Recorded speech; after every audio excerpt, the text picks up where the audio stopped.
1867, Washington, D.C. An old man sits alone in a dark room, writing America's largest check ever, $7.2 million. The next morning, newspapers explode. Seward's Folly. America buys worthless ice. The Great Arctic Scam. William Seward, Secretary of State, had just spent the equivalent of our entire military budget on what everyone called a frozen wasteland. But Seward saw what nobody else could see: 586,000 square miles of untouched land, the largest coastline in America, rich fishing grounds, endless forests. He was paying 2 cents per acre. The price of a cup of coffee bought 100 acres. In Congress, they mocked him. "Mr. Seward wants to build an empire of ice. Who will live there? Polar bears?" Seward stood firm. "Gentlemen, our grandchildren will call this the greatest deal in history."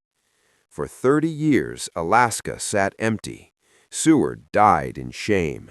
His name became a joke. Seward's icebox was taught in schools as America's worst investment. But then, 1896, a miner's pick hit something in the Klondike: gold. The worthless ice had more gold than California, more oil than Texas, more timber than Oregon, more fish than all other states combined. During World War II, Alaska became America's shield. During the Cold War, our first defense.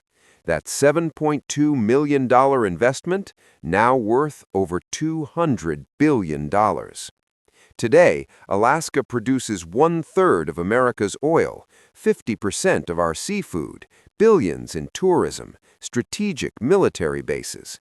1 acre of Seward's Folly is now worth more than the entire original purchase price.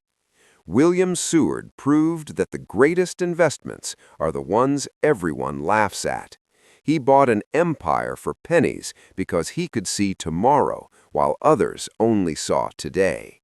Follow the Hat Legends for more incredible stories of vision becoming victory.